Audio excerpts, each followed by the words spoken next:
Would you swap a tiny island just 1 mile or 3 kilometres square for New York City? Oh, crazy as that sounds, that is exactly what the British and Dutch did in 1667. In a peculiar twist in history, the Dutch swapped their settlement of New Amsterdam on Manhattan Island for the island of Run in modern-day Indonesia. And incredibly, they thought they were getting the better deal, because Run was rich with the sought-after spice, nutmeg. The British, on the other hand, gave up their claim to those nutmegs and gained a big apple instead. They renamed New Amsterdam New York. This is the story behind one of the craziest land swaps in history. You could be forgiven if you've never heard of the island of Run, or are completely at a loss as to where it is in the world. It's actually one of the 17,500 islands that make up Indonesia. Measuring just 3 kilometres by 1 kilometre, or 2 miles by half a mile, Run, also called Pulau Run, is one of the smallest of the Banda Islands, which lie in the Molucca Islands. Back in the 1600s, the Moluccas were known as the Spice Islands, and were the only source for some of the most coveted spices in the world, such as peppers, cloves, and nutmegs. In fact, the Banda Islands were the only place in the world where nutmeg was grown at the time. Now, that might not sound impressive today, but back then, spices were prized, not just for their culinary uses, but for medicinal qualities too. And with only a limited supply, the prices that spices could command in Europe were astronomical. A quantity of nutmeg weighing 10 pounds, approximately 5 kilograms, could be purchased on the Banda Islands for 1 English penny. When sold in London, that weight would command £2 10 shillings, 600 times the original price, which meant that whoever controlled the Spice Islands were on to a lucrative winner.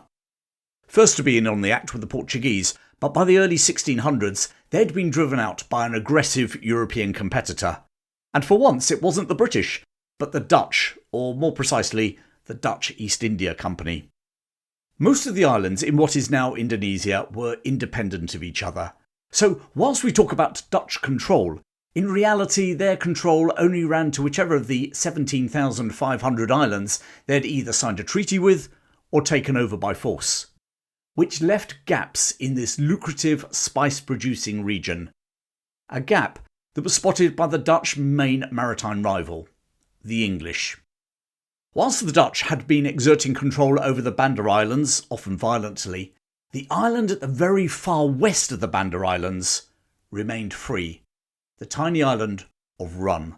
And it was off Run that English captain Nathaniel Corthope arrived with 2 East India Company ships, the Swan and the Defence, on the 23rd of December, 1616.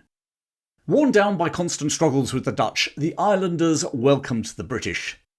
Courthope inquired as to whether the islanders had made any form of treaty with the Dutch. No, they hadn't, he was informed, and never would.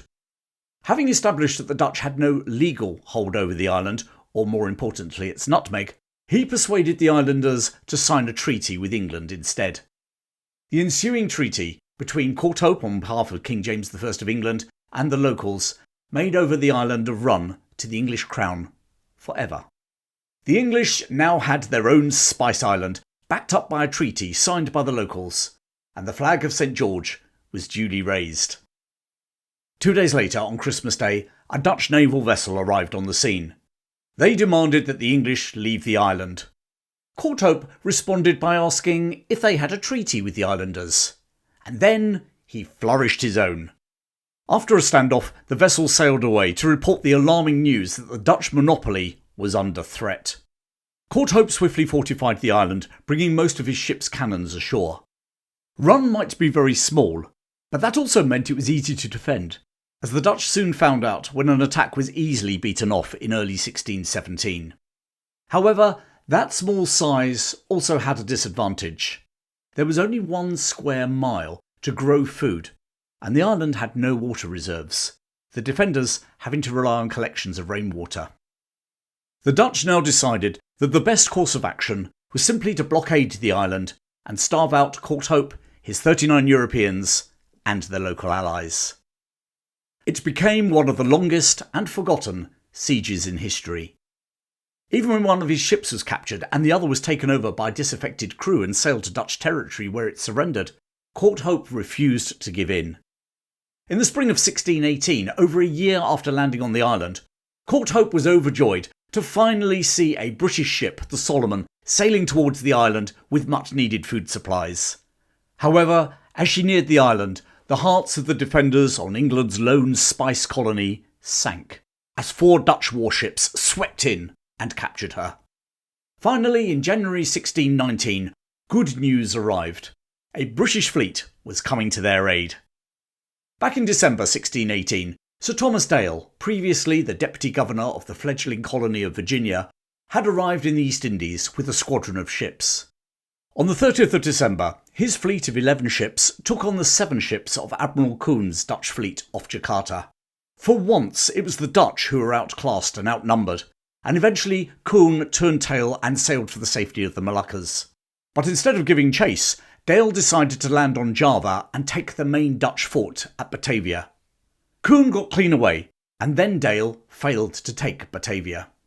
Dispirited, Dale sailed to India to try his luck there, leaving the English on run, all alone. They would hold out for another 21 months. In that time, the increasingly frustrated Dutch launched another serious assault on the island. Attempting to invade at the harbour, they were beaten back before they could even land. Whether Courthope continued to hold on out of a sense of pride, stubbornness, or resignation, we'll never know. Maybe he genuinely believed he could keep the island for England.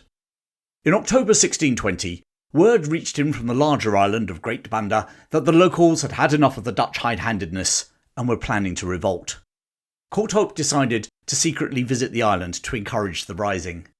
As darkness fell on the 18th of October 1620, the English commander set off in a small boat for his clandestine meeting.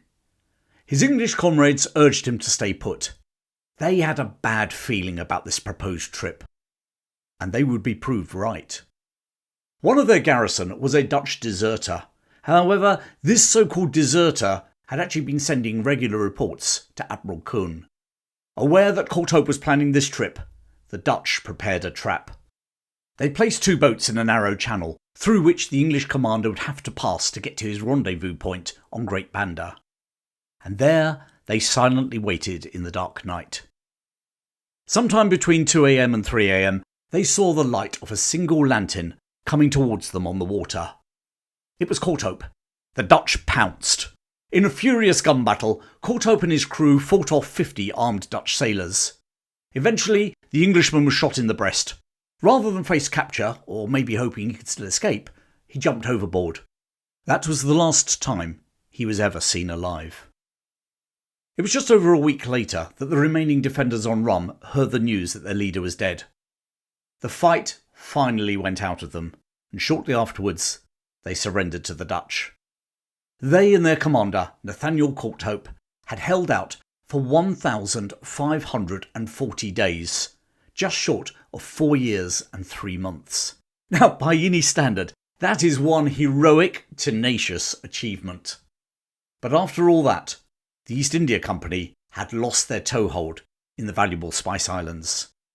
King James resented the loss of a piece of his realm, especially as that colony had been established in a treaty with the locals. The Dutch, with no such treaty, had simply taken it by force. The surrender of the garrison at Run was not the only disaster to befall the East India Company in the Spice Islands. A few years later, in 1623, on the island of Ambon, which is about 120 miles, 200 kilometres to the northwest, the Dutch governor accused British East India Company employees of attempting to seize his fort with the aid of 9 Japanese mercenaries. These employees, along with the Japanese, were tortured by waterboarding until confessions were extracted. And then, in what is often referred to as the Amboina massacre, the Japanese and the 10 East India Company employees were executed. That behaviour, along with the loss of Run, soured relations between the British and Dutch for decades to come, and would ultimately lead to one of the most crazy land swaps in history. By the 1650s, the rivalries between the Dutch and Oliver Cromwell's England escalated into the First Anglo-Dutch War. After 2 years, the conflict was ended by the signing of the Treaty of Westminster in 1654. One of the clauses of the treaty was that the island of Run would be returned to the East India Company. But the Dutch East India Company dragged their heels for the next 10 years, finally handing over the island when 2 British warships arrived in March 1665. That same month, a second war between the 2 European rivals broke out. When news finally reached the East Indies, the Dutch swiftly retook control of the island. The British were incensed that Run, which was theirs by treaty, had once more been taken. None was more incensed than Prince James, Duke of York and Albany, the brother of the newly restored King Charles II. James, as Lord High Admiral of England, ordered the Royal Navy to revenge the loss of Run by attacking the Dutch colony in North America. This colony, called New Netherlands, was situated around the Hudson River on the eastern seaboard and had been established in the 1620s, principally trading in beaver pelts. Its main settlement, New Amsterdam, was situated on the southern tip of Manhattan Island. Just as the Dutch felt that the English had been muscling in on their East Indies sphere of influence, the British, or at this time more specifically the English, felt the same about this Dutch colony in America, which separated their colonies in New England from those in Virginia and Maryland. The Royal Navy fleet, consisting of 4 frigates under the command of Richard Nicolls, arrived off Manhattan Island. Hopelessly outgunned, the Dutch governor, Peter Stuyvesant, surrendered New Amsterdam to Nicolls on the 8th of September 1664, without any shots being fired. This second Anglo-Dutch war was finally settled by the Treaty of Breda in 1667, which I mentioned in my recent episode about the story behind the song Rule Britannia.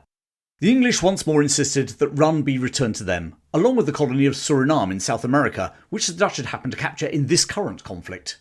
Meanwhile, the Dutch insisted that New Netherlands be returned to them. As the negotiations proceeded, both sides became more intransigent.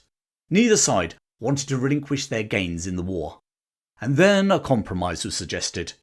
Why not each side give up their old colonies and keep the new ones they'd captured instead? And that is exactly what happened.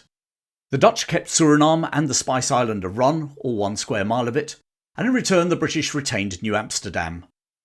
The Dutch now had a full monopoly on the incredibly valuable nutmeg trade in the East Indies, not to mention 50 sugar plantations in Suriname. And the British, well, they got a colony in North America whose principal source of income was beaver pelts. The Dutch certainly felt that they had got the better deal, but history would eventually prove otherwise. The spice trade declined, and as competitors, not least the British, began to smuggle seeds out of the East Indies and plant them elsewhere, such as Grenada in the Caribbean, the Dutch lost their monopoly. Run remained under Dutch rule until they gave up their East Indies empire in 1949, and it, and the rest of the Banda Islands, became part of the newly independent Indonesia. Nowadays it has a population of just over 20,000. Meanwhile, the settlement of New Amsterdam, which had been renamed New York in honour of James, Duke of York, bloomed. Within a century, it was the largest port in Britain's North American empire. It remained under British rule for 100 years, until the American Revolution. New York City now has a population of over 8 million, and is a world economic powerhouse. Billions of dollars are traded on the New York Stock Exchange every day. And so, with the benefit of hindsight, it was the British and not the Dutch who got the better deal. Thus it is New York and not New Amsterdam that Sinatra said is the city that never sleeps. And Martin Scorsese's historic epic told the story of the gangs of New York and not the gangs of New Amsterdam. And in the 1981 film Arthur, Christopher Cross didn't have to sing When You Get Caught Between the Moon and New Amsterdam City. It is a truly amazing story. The British swapping a tiny spice island for Manhattan and New York. As Christopher Cross sang in that same song from Arthur, I know it's crazy, but it's true. Speaking of forgotten stories from history, how about watching my video about the Barbary pirates raiding the southwest of England, or how the song Rule Britannia came about? Links appearing about now, and if you'd like to support my channel, there are details in the description below. Thanks for joining me today. Keep well, and I'll see you again very soon.